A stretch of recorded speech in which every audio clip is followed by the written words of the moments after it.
Welcome back to Late Night Scrolling, the Canadian pop culture podcast hosted by producer Liz. And yes, we are chatting 2 days in a row because today Canadian Screen Award nominations dropped. So good morning, good afternoon, good evening to Canada, wherever you are in this country. You are celebrating because today made history for so many shows across this country, so many films across this country. I know for me, I'm recording this at 1 p.m. Halifax time, but I have been up since the nominations dropped, looking over all these numbers, all of these incredible nominations that have come out. Folks, this is a monster of an award show. We're talking everything Canadian screen wrapped up in these awards. It's our Oscars, it's our Emmys, it's our Webbies, and it's all happening right now.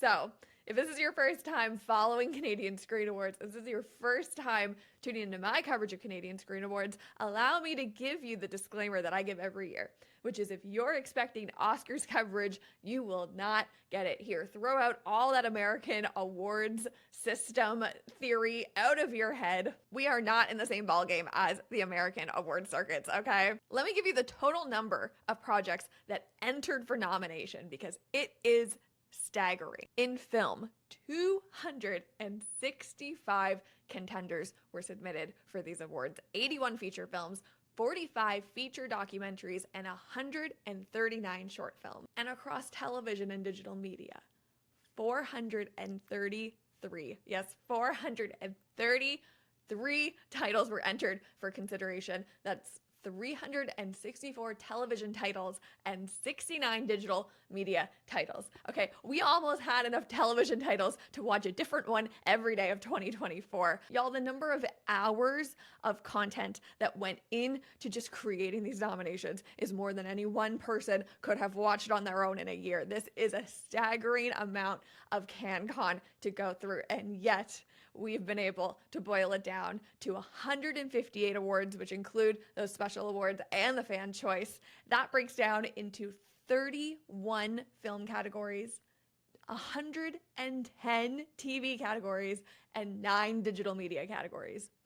If you think that the Oscars is a lot to get through, y'all, welcome to the Canadian Screen Awards. We have a lot of work to do. If any commentator is telling you that they have seen every single thing nominated, they are lying to you.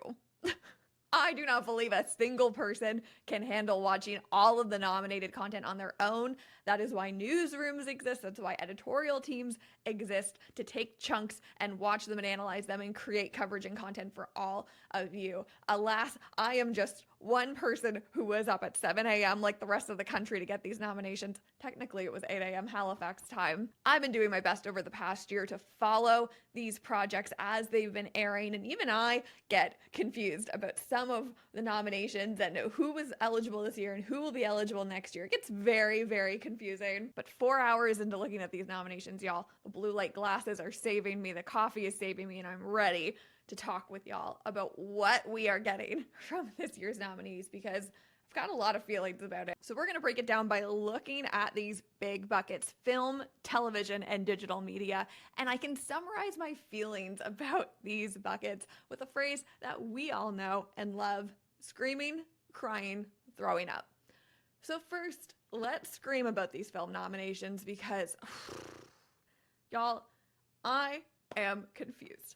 We have some good screams. We have some not so good screams. I'm feeling a lot of different ways about this, and I'm just going to be honest with all of you. One of my least favorite commentary points is when you say you think something was deserving of a nomination, and the response you get is, well, what nomination would you replace it with? Right now, I don't know what nomination I would replace in some of these categories, but I do still think there are a lot of snubs, and a lot of these numbers are not adding up for me. So let's go through them. Films with the highest number of nominations and the films in Best Motion Picture are apples and oranges, folks. These are not the same. First, let's talk about the films that received the highest number of nominations. You have Universal Language, you have The Shrouds, which is Cronenberg's Film of the Year, Diener 89, and Village Keeper, okay? But when you look at Best Motion Picture as a category, you have The Apprentice, Darkest Miriam, Gamma Rays, Universal Language, Village Keeper, and Who Do I Belong To? Now, there's some exciting stories within this that I want to point out. Specifically, 2 of these nominees are also nominated in the First Time Filmmakers category, which is one of my favorite awards that the Canadian Screen Awards gives out. And the 2 films that have that double nomination are Village Keeper and Who Do I Belong To? It's always great to see the First Time Filmmakers also make it into that Best Motion Picture category. Universal Language, 13 nominations. So exciting, but not at all surprising. This was Canada's entry into Best International Feature at the Oscars. This has been the film that has been dominating the conversation in Canada. So that's your caveat for all of the snubs that I think took place and how great I think all of these films are. They are, and I do stand by my opinions, but I do think we're in for a Universal Language sweep this year, and honestly, it's so deserved. Rounding out that Best Motion Picture category, you have a major film that did play in Oscars, which is The Apprentice, which was a Canadian co-production. We've been screaming that from the rooftop since day one of Oscar season that The Apprentice is a Canadian co-pro, and therefore is CanCon. A lot of people have been trying to argue about that on the internet. It is now done and dull. It is Canadian Screen Award nominated. It was really never an argument. I think people just like to pick apart the differences between the Canadian and American filmmaking industry, and like to that, I just say, my definition of CanCon, which is always contentious on the internet, if Canadians were a part of it, I think we should call it CanCon. Supporting people in this industry is more important than how we put barriers around it and define it. Sebastian Stan and Jeremy Strong now add Canadian Academy nominations alongside their Oscar Academy nominations. That phrasing wasn't quite right, but we're going to roll with it. I really do wonder if they're going to win their categories, because those were some of the most outstanding performances of the year. And I'm not just saying that because they were nominated for Oscars. I'm saying that because it was like mind-blowing what they did in that film. Could this be Jeremy Strong's chance to take home an award because Kieran Culkin wasn't nominated? Maybe. I wouldn't be surprised if they won, but I would be surprised if they showed up, because it's not often that like international A-list nominations travel in other than like the featured award recipients. But please know, if Sebastian Stan finds himself on a red carpet in which I am standing with the microphone, y'all are about to get the interview of a lifetime. I dare the universe, I dare the Canadian Academy to put Sebastian Stan in front of me on the red carpet. It will be the interview of my lifetime, and I'm sure it will be maybe the most memorable one of the night that he will have. Darkest Miriam is also a film that I've been watching specifically because Britt Lauer, yes, Helly R from Severance, is the lead in that film. I'm not surprised to see it here. I'm not surprised to see it do so well. I'm really happy to see Gamma Rays end up in this category, as well as picking up some additional nominations. This is a movie that cast young non-professional actors from immigrant countries, and it is so well done. It is such a cool and exciting film, so it's very cool to see it up in the ranks here. But talking about the films at large that received nominations, I'm scratching my head. I'll start with the easiest scratch of head moment before we go into all the snubs. I'm regularly confused at like this nomination period versus what is actually there. It doesn't matter how many times I read the rules and eligibility for the film categories. I always get confused when films that I think get snubbed actually end up getting nominated a year later.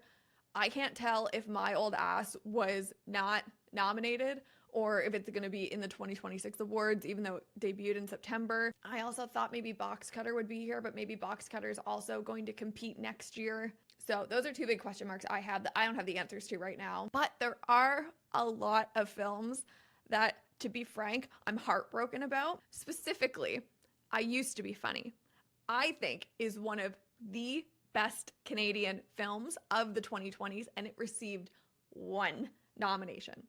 1 nomination. This is a film that was in the South by Southwest grand jury nominations, okay? This is a film that I think has so much character. I think it is so like moment defining. Another film that only got 1 nomination is Can I Get a Witness? Sandra Oh did get a nomination for her performance in that film. I really thought we might see some of that young cast get nominations here. Backspot only got 2 nominations. I thought for sure this was going to be in Best Motion Picture. I loved this film. Devery Jacobs not receiving an acting nomination feels completely wrong to me. Another acting snub that is surprising to me is in Seven Veils, which received 6 nominations. This film stars Amanda Seyfried, and I do think she gives a phenomenal performance, but she's nowhere to be found in these nominations. But perhaps the film that I am the most surprised about is Matt and Mara. They did pick up 3 nominations, but no acting nominations for either lead. Feels silly to me. We do have some great acting nominations though that we should shout out because I'm like really thrilled with some of these. Carrie-Anne Moss for Die Alone. I think that's a great pick. Sean Dalton is nominated for Skeet in the performance in a leading role category. He won Best Actor at the Atlantic International Film Festival for this role, but more importantly, he's from my hometown. Anakin-ish represent, very cool to see him. He got rave reviews for this performance, so I'm very excited that he is in this category. Has there ever been a time in award season history where Cate Blanchett is nominated for acting in a film and it's not the best nomination that film received? Because that happened this year with Rumors getting nominated. Yes, she's nominated for her performance in the film, but perhaps more importantly, art direction got nominated, which means yes, the big brain from TIFF is a nominated Canadian Screen Awards art direction decision. A round of applause to everyone over there. A big round of applause to everyone at Elevation Pictures that made sure the brain made it to TIFF. This was one of my highlights of the festival. It was such a fun photo op. It was so cool to see it in person after seeing the film. And I hope the brain walks the red carpet at the Canadian Screen Awards. I think that would be a hoot. One story of note, which I think is really interesting, is the Cronenberg family dynasty continuing. So Caitlin Cronenberg's film Humane got some nominations, which makes her the 3rd Cronenberg in 3 years consecutively to get a nomination. So Brandon, of course, nominated last year for Infinity Pool. David Cronenberg nominated in 2023 for Crimes of the Future. Of course, he's nominated again this year for his film with 9 nominations. Humane got mixed reviews, but overall, I thought there were some really great performances in that film. We don't see any of those performances make it into those lead categories, which I was a little bit surprised by. Although I say that, and I don't think I would have picked any of the performances in Humane over some of the other snubs I mentioned, like Amanda Seyfried or Matt Johnson or Devery Jacobs. Honestly, I wouldn't have picked them over Rachel Sennett or Caleb Heron in I Used to Be Funny. But what do I know? I'm just a commentator that watches this like a hawk every year. So back to our screaming, crying, throwing up. I want to break this up by talking about the story of the nominations that made me sob in the digital categories. Everybody's Meg. 4 nominations. Ooh, I have goosebumps even just saying that. That's why I'm wearing a sweater. I don't know if you can tell. Hey Old Friend Productions created this show and filmed it in Halifax. So obviously your girl's gonna eat it up. But more importantly, Miss Caitlin at the helm of this project is one of the most badass creators in this country. She is digging shovels into the ground and making it happen for us. So let's hear from the co-creator herself, Caitlin, about these nominations, about the chaos happening in LA as she woke up to all of this news, and what's next for Everybody's Meg. Hello! I was just raving about you and your work. Thank you. Oh my God. I was trying to figure out how to hop on here, but I'm so friggin' overwhelmed and like so excited. I'm so happy for you. Look, I literally have your Instagram up right now because I wanted to get everything right, so you couldn't have popped in at a better moment. Oh my God, I'm so happy you're here. I'm so happy I'm here. I can't believe it. Okay, tell me everything. So also, thank you for jumping on in the midst of your celebrations. I'm so happy for you and so happy that we could chit chat for a minute. You just woke up. Me too. I'm in LA, and so I woke up and I thought someone had died. My phone is like blowing up, and immediately I'm like such a worrisome maritime mom. In my heart, I'm like, oh my God, what's happening? And it's just like, congrats, congrats. And it's my last night. I'm actually leaving. I have to pack. Like, I got to get out the door in 30 minutes. And my best friend was in bed with me, and I was like, Shayna, what is going on? And she was like beaming. She's like, you did it. Like, you did it. And I was like, did what? And it was a total like shock. Was I having my Florence Pugh moment? Remember that picture of Florence Pugh? Yes. Oh my God. It just, it's like awards, of course. It's like, they're not the be all and end all, but like everyone worked so friggin' hard on this show. Such a small micro budget. Everybody in Nova Scotia like fucking flowing up the phone right now. And like, Right. of course, like Becky, Maddie, and I, like we started this whole project as a short film years ago, and then like to be here is just so cool. And my producers, Mel and Terry Lynn, like they just jumped on and helped us like turn this into like a real production. So it's just so validating and so exciting. And what am I gonna wear? What am I gonna What? Okay, okay, we have so much we have to figure out, but we have some time, so it's okay. We can come back to the outfits. wear? Yeah. It's so cool to see all of you get nominated. I feel like that's also so rare. Like sometimes a project gets nominated and everyone celebrates, but all three of you, I was so happy to see Becky nominated for editing because I think that's one of like my favorite edits of television from last year. It was so wild what you guys achieved in that one. Yeah, Yeah. she so deserved it. And she also like she made the song that we do the spin episode too as well. Like so that's a cool thing when you have a co-creator who's also your editor. It's like they're involved so early and I think you can really feel that in the show. You know, and like Maddie and I co-writing, but her being the lead and me being the director, like you just can really like there's just this feeling of all of us and all of our magic like just integrated to the whole show. And so I agree like also something about being nominated in writing, directing and editing, it feels like it's the whole process of filmmaking, you Mhm. know? So you're like, Mhm. yes, like I feel like it's all been acknowledged in such a cool way. Yeah, you got your like trifecta. It's all there. Yeah. All angles of everyone's Meg are nominated. So much Yeah. so that you even made the official press release. I don't know if you saw that. You're in like the top nominated projects under digital. It's I crazy. I saw that only because I haven't even opened the actual website yet, Liz. I'm just like, you messaged me people and I was like, and yeah, and then someone sent me that. I was like, oh my gosh. And it does just feel like, you know, we're such a small budget show. We had no budget for marketing. Like we had no budget for a PR person. Like it feels so validating that it's the work is really speaking to people and that, yeah, it just that feeling of, you know, I just feel like we are like the underdog in like the most beautiful way. And I feel like Meg, our lead character, is like the underdog in so many ways, but she does like rise above always. And it kind of feels like very poetic to like what's happening for us Totally. and also our lead character. But it's also like y'all are pushing against this brick wall of like women creating and leading their own comedy and doing it in their own budget and doing it in their own way. So the fact that you said yes to yourselves and you made the show happen and you're going for season 2 and you have all this momentum now from season 1, I'm like just applauding. I'm like slow clapping over here for you guys. You fucking did that for everyone. Thank you. And you're so right. Because I do think, like, especially like my production company, Hey Old Friend, it's all about like funny, feel good, female driven. And that's in this show. It's like your key roles producers, writer, director, editor, all women, like all incredibly brilliant, smart, funny, kind hearted. You know, it's just really special. And of course, our cast is all female leading. Like, and we work with amazing men too. Let's not forget about the amazing men. We love Allies. them. We Allies. love them. Allies. Like Kevin Fraser, our DP, absolutely smashed this show. Like there's so much amazing talent from so many people. But yeah, it being female forward and this being like the first big production with Hey Old Friend also, and to be getting CSAs, being like, people are hungry for it. You know, and you were at Yes. Shenanigans and the screening Mhm. of it we did, and you can see that there is a thirst in Canada and beyond for this. And it just feels like these nominations are so validating.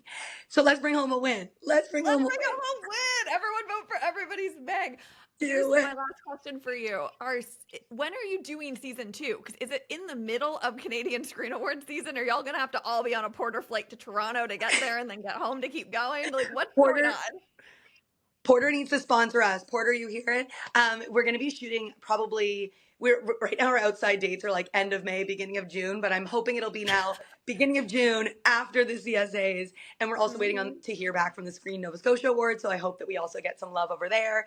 But yeah, it'll be right after all of this. But Maddie and I are like deep in the writing right now of season 2, so it's even so cool for us to be nominated as writers together and being like this is good. This is good. You know, like, of course, when you're by yourself, it can feel like you're in such a vacuum, but then it's really cool when the world and your Yeah. country like recognizes how hard you're working. 100%. Well, I hope you're flying the hardware home to Halifax. I hope Toronto Billy Bishop Airport is ready to get those trophies through the security scanners. Let's bring it home. Get ready, baby. I love it. Let me take you back to my first ever TIFF. I think it was in 2022. Women in Film and Television Toronto, aka WIFT TO.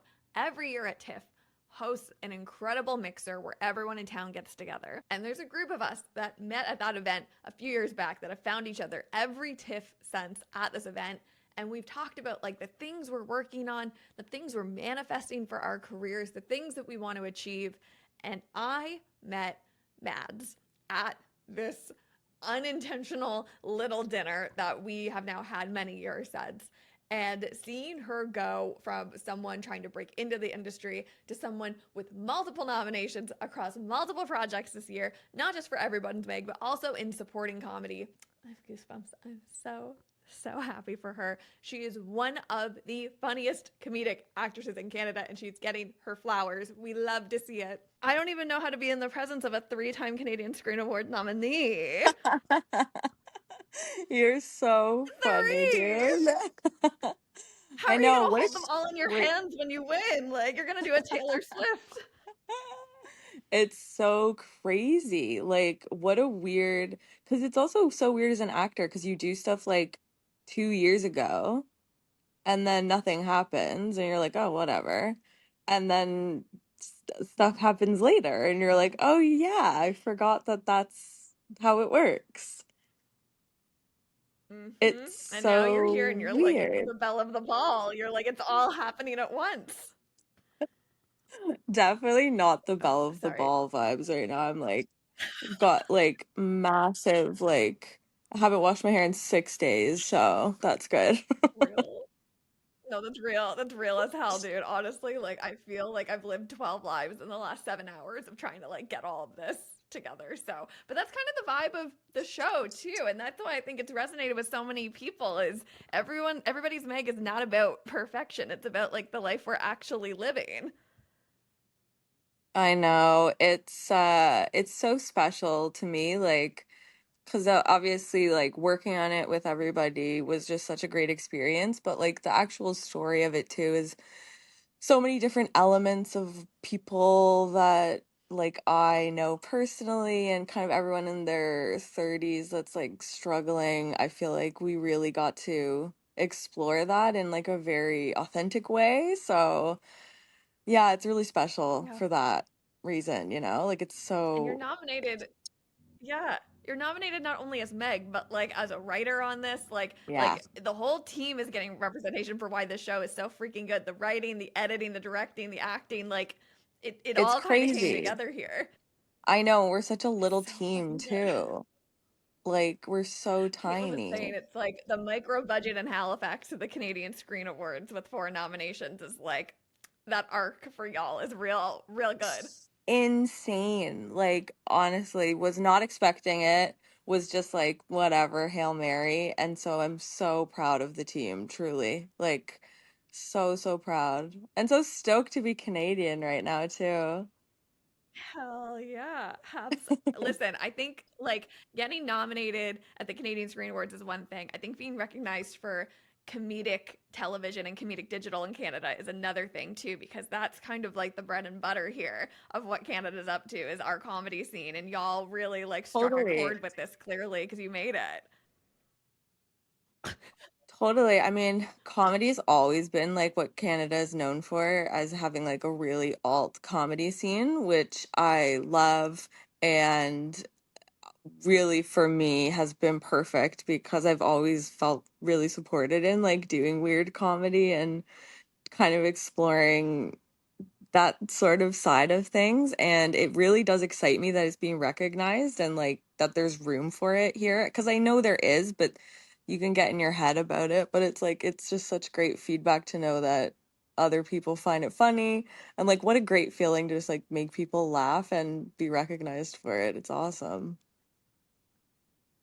I was saying like I was doing the intro for talking about the show, and then like Caitlin jumped on like so quick that I was like, "Oh, I was literally just trying to set this up, and you are now here." But what I was saying in the intro that everyone will hear is how we kind of had a moment a few years ago in our journeys together where we stopped time in a group of women all trying to make it, and we kind of said what we wanted out loud to each other and held space in a very like forecasting time way before that was a thing. And now, like, look at you, here you are, you did all Dude, the things that you said you wanted to do. Like, this show is so big and you're 3 times nominated in a year, and we're here well, together on the podcast. I was gonna say, same to you. Like, you have just been growing like crazy, and you're doing the Lord's work truly for Canadian performers, Canadian projects. Like, it's very Yeah. exciting to watch your career and watch you grow in a space that's so desperately needed here, and like making it fun and making it pop culture, and like Canada doesn't have to be boring and weird content that no one relates to. Like, there is a Real fun, talk. right? Like, there is a fun scene here, and like I'm so excited for you to be exploring all of it and having such good I'm feedback. excited It's for us. just it's so exciting. I'm Yeah. excited for us. I'm Yeah, excited for us, man. I think like it's so rare to like find people that want to shake things up the way that we've wanted to shake things up. And I'm just like, totally. the first thing I checked when these nominations came out was like, did everybody's Meg do it? Because like Uh, to me, your show symbolizes so much more than just like it's great and it's funny and the writing is great and the editing is great. Like, it is kind of a sledgehammer at a brick wall of like, no, we're weird and we're here, and like we're not gonna candy coat, like sugar coat anything. We're just gonna like actually talk about what this industry and life is like without any kind of barrier. And I totally. think like, hell yeah, get that message out there. Dude, thank you so much. Yeah, what a great feeling. Like, it's so nice to not have to compromise any of the weird jokes you want to do. There was like one joke that was cut because it was a little bit too dicey, but that's Yeah. normal. And other than that, it's just like I was gonna say all one joke. I know, literally one that they were like, and it was period related. So it was like, I get it. But Why like not? Yep. everything else, Hmm. yeah, we got all the weirdness in, and we have season 2 coming, which is going to be like weirder for sure. So it's just, yeah, it's such a good feeling to be like, oh shit, the stuff that you make when you're actually having fun and it's stuff you find funny, other people find funny too. Like, oh, what a Yeah. concept. Yeah, it's great. Listen, having things resonate is like half the battle, but y'all achieved that from episode 1. So I'm Thank so freaking you. happy for you. I'm so stoked for you. Thank 3 you. nomination time, Crazy. actor, writer, extraordinaire, Maddie Foley, everybody. Thank you so much. You're the best. There's so much more to talk about in the digital nominations, but this podcast is already so long and we have not even talked about what's happening in TV. There are so many great acting nominations. I feel like I could talk about every single acting nomination across TV this year, but it would take literally all day. So please trust over the coming weeks, we will deep dive into these categories and talk about these performances. If I didn't talk about your fave today, leave it in the comments. Let me know in the late night scrolling group chat on Instagram so I can flag it for future episodes. First and foremost, Canadian Screen Award history has been made yet again by a show climbing the ranks of most nominated show ever in a single year. Spot number 1, spot number 2, still occupied by Schitt's Creek, but we have a new bronze place, a new 3rd place in this conversation, and it's going to Law and Order Toronto. Of course it is. If you're not watching Law and Order Toronto, what are you doing? It's so funny. It's so good. It is so fun to watch all these Canadian stars that you know from other shows guest star on an episode here or there. They received 20 nominations. I'm not surprised. It feels overdue that we even have this show happening in Canada. One of the reasons why I love supporting the Law and Order franchise is because all the guest star roles that are necessary to make that show happen. You heard about this in the SAG Awards this year, the amount of people that got their start or got residual checks because they had guest star roles. It's one of those shows that opens doors for people to have their first speaking role on camera or to have a recurring role for 2 or 3 episodes or even a season. It's so important to support shows that do that in our industry. Law and Order is doing that in our industry. I'm so thrilled. I'm so thrilled. Long may they reign as a Canadian Screen Award nominee. Speaking of long reigning shows, I'm so excited for Children Ruin Everything. 12 nominations. This show is So good. It has become such a bedrock of Canadian comedy. Now, if my math is right, we should see them at the Canadian Screen Awards next year because the final season just finished airing at the end of February, I think, start of March, in the past few weeks. So it shouldn't be the end of their time at the Canadian Screen Awards, but it is definitely an emotional time as the show has formally wrapped on air. Last year, we saw Best Lead Performer in a Comedy Series go to Megan Rath for her leading performance in this show. This was her second time being nominated and her first time winning in this category. She's nominated again this year. I think she should win again this year, and if not her, I do hope that it goes to her on-screen scene partner, her on-screen husband, Mr. Aaron Adams. But Megan is so good in this show. She's one of our strongest comedic voices on television. She's got some big projects coming up, recent Deadline headlines. Hello, Megan. I'm really excited to see what she does now that this show has wrapped, but I do think that what she's done in this role is so singular. I hope she wins again. You know, I didn't know if this day was ever going to come, so I'm really just going to enjoy soaking in this one. Let's take a deep breath. A deep breath out. Winona Earp. Winona Earp is back, okay? I've seen Winona Earp come back for this TV movie on Tubi was one of the greatest announcements that came to Canadian media. I was so friggin' excited to see this get picked up. Everyone say thank you, Tubi. Everyone say thank you to Tubi for making this happen. They received 9 nominations, as they absolutely should. I will never, ever get over what happened with that show. But this feels like a little sprinkle of love to all the fans. So huge win for all of us with this. I will say another question mark I have goes to another Tubi made for TV film. Okay, I don't know if this film is going to be nominated next year. I don't know if it missed that cutoff or if it just wasn't nominated at all. So again, big question mark there. But if you follow me on Instagram, y'all know I love the Sidelined film. Yes, it's that movie that's adapted from the Wattpad fanfiction that stars Noah Beck. Okay, I don't care what reviewers say. I don't care what critics say. I loved that film. Nothing gets me going more than a mid-budget high school rom-com. It is the backbone of supporting young Hollywood. It is the backbone of supporting our film industry in Canada. We love films like this for the stability that they bring to the communities that they shoot in. I'm so friggin' excited to see them shooting Sideline 2 right now, director Justin Wu from Toronto. I really wanted to see this film nominated in these categories. So again, I genuinely have not figured out yet if it was not nominated, if it could be nominated next year. That's a big question mark to me. But either way, I can't believe I'm saying this, okay? I think Noah Beck deserves a Canadian Screen Award nomination, okay? I do. I loved what he did with this high school football player role. He had some deep work he had to do to actually make us believe the emotional stakes this guy was going through, okay? The plot is one thing. The performance, I thought, was actually very moving at times. Noah Beck, I can't believe I'm saying this. Yes, I'm fighting for a Noah Beck's Canadian Screen Award nomination. Okay, if it's not coming from this first film, Sideline 2, I'm on your campaign team. I want to see it happen. I'm getting heated, but that shows you how much I love the mid-budget rom-com film, okay? Tubi, call me. We got to figure this out for the next Canadian Screen Awards, okay? Okay, I got to stop talking about this because I just accidentally tossed my mic and knocked over all of my makeup. So, that's on me. That's on me getting too heated about Noah Beck. He's not even Canadian, but as we know, not only Canadians get nominated for Canadian Screen Awards, why should Noah Beck be excluded from the fun? Okay, where were we? Another show I love, Allegiance, season 1 picking up 8 nominations.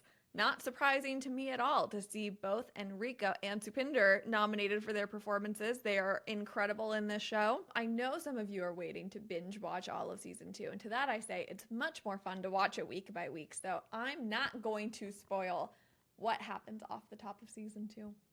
But I will say it does hurt a little bit to not see our boy get a supporting actor nomination, but it's also one of the toughest categories to get nominated in at the Canadian Screen Awards. So Enrico's going to hold down the fort for both of them. God, these TV categories are tough. Canada knows how to make some good television. And on that note, let's talk about Letterkenny. Okay, Letterkenny receiving 5 nominations, including Best Ensemble Performance. However, I do find this confusing. I don't know if the tone of the show has just like exhausted voters, but like I thought this particular season would see all of our lead cast back in those lead actor categories, supporting actor categories, and yet only the ensemble. I do think there's some of the best comedic performances happening on Canadian television right now, and I would extend that also to Shoresy, which received a few nominations. That's a little question mark that I have as well. There are 2 competitions that I'm really eager to see the outcome of. One is in television, and it's between Canada's Drag Race and Canada's Drag Race Canada versus the World.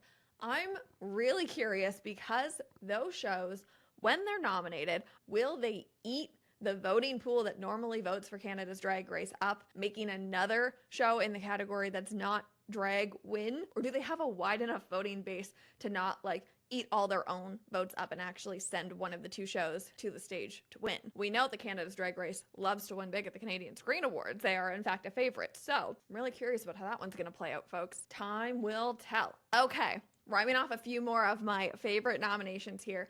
The Office Movers is in Best Comedy Series. I can't believe that's their only nomination, but I am so happy to see them on the board. Late Bloomer, 8 nominations. This is one of those shows that like everyone who's seen it knows how good it is, and anyone who hasn't seen it hasn't heard of it yet. I haven't met a single person who's watched this show who didn't absolutely love it. I don't know why more people haven't seen it, so put it on your watch list. It's streaming on Crave. It is so good. Swan Song received 5 nominations. This is the documentary series about Kieran Kane directing Swan Lake. You may have seen it as a documentary. You may have seen it as the miniseries on CBC. It's been out in a few different forms. They are both great. I'm excited to see it nominated. But now we have to talk about the real throwing up of it all, which is my favorite comedy show of 2024. And if you follow Andrew Fung on Instagram, you may have seen this comment from me. If this show had not received at minimum 12 nominations, I would have had to have done an entire podcast episode about why that was wrong. But thank God the voters agreed, because Run the Burbs has 12 nominations. I think that Run the Burbs hit a stride in its last season, unfortunately, that the whole show is building towards. It was so much fun to watch every week. Tone and voice and performance, like firing on all cylinders of what makes Canadian comedy great. And it got canceled, which was devastating.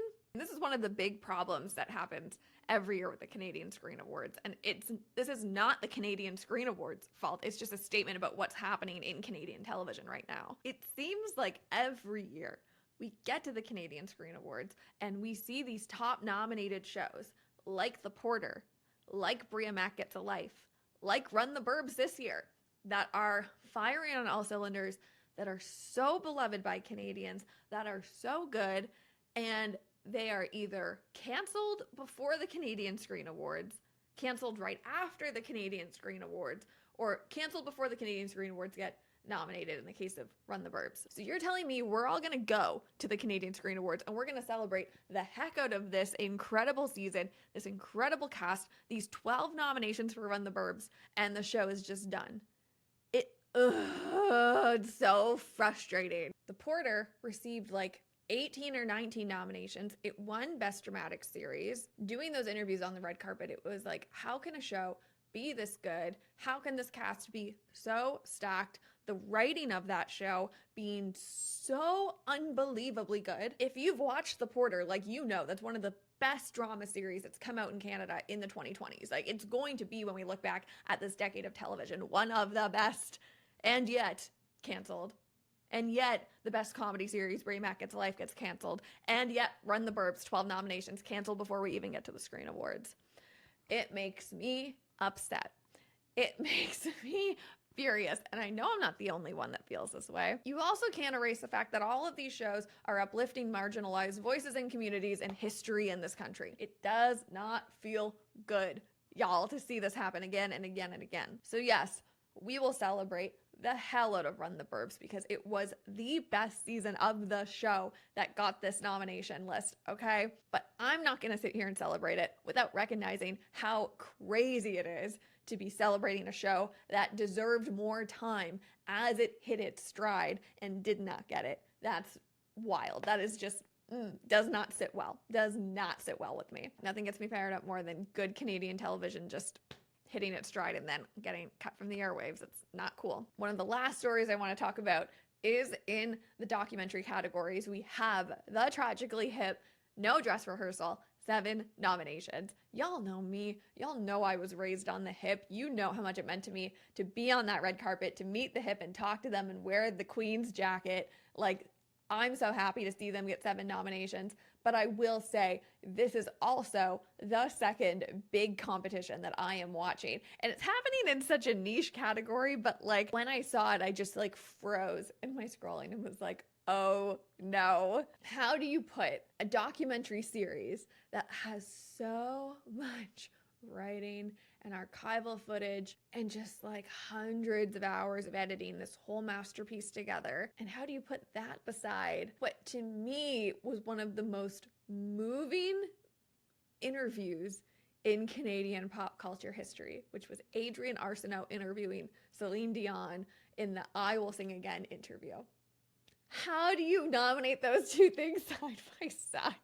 Like that Celine interview, I edited a whole version of like Celine singing at the opening of the Olympics with her talking in that interview, and it blew up millions of views. And then Olympics hit it with like a copyright strike. So I don't think it's anywhere on the internet now. But if y'all saw that edit, like I cried making that. I've watched that interview so many times. I've cried every single time I've watched it. It's one of the best of the best interviews in like Canadian pop culture history. Adrian Arsenault is like one of my personal favorite interviewers in Canada. She's one of those people that like if I could sit down with her for 2 minutes, I would have 10 bazillion questions to ask her. I think her work is so phenomenal. I don't know how you pick between a moment that important with a history that is so important to who Canada is and what Canadian pop culture is. Like it's apples and oranges. Like I don't know how you pick between those two things. You just pick something else that's nominated.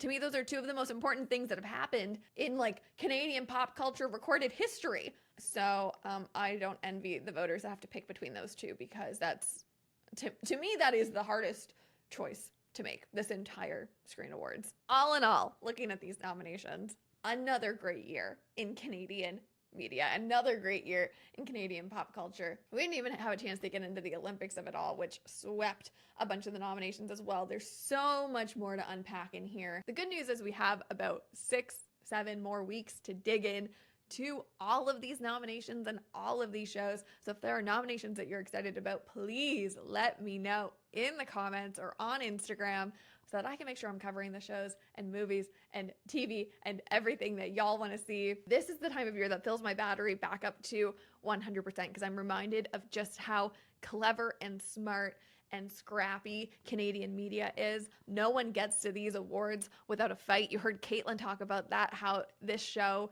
that's now one of the most nominated digital shows of the year was built on a micro budget, how they made this happen out of a dream for so many years. Like that is the story of the Canadian Screen Awards. This is about like keeping our industry alive. This is about all the cool work that happens every day in this country, about the crews that make these incredible shows come to life, about the talent that's building their dreams here at home, coast to coast to coast. I hope that in this episode you found some nominations to add to your own watch list. There's going to be much more to come. Also, a very special press junket happening today that's going to be coming out here and on the Dropout Drop, and it's a double whammy interview that's happening. So some special news to look forward to in the coming weeks. Can't tell you what it is, but I am excited to get this one in the ring for y'all. Next week on Late Night Scrolling, we're going to wrap up everything that's going down this weekend at the Junos. So make sure to follow on Apple Podcasts so that you get a notification when the Junos episode goes up. And if you feel like leaving a 5-star rating and review, gang, we are in the top 10 entertainment news podcasts in Canada. You're only helping us shoot up further and further up the charts, which is wild. It's wild. I'm processing while I'm doing all of this. I just want to keep making the best quality Canadian pop culture commentary I can for y'all, and trust these nominations this year at the Canadian Screen Awards. Ooh, the stories that are going to come from this. It's going to be a fun one. I can't wait to break it down with all of you here on Late Night Scrolling. Thanks for tuning in. I'll see you next time.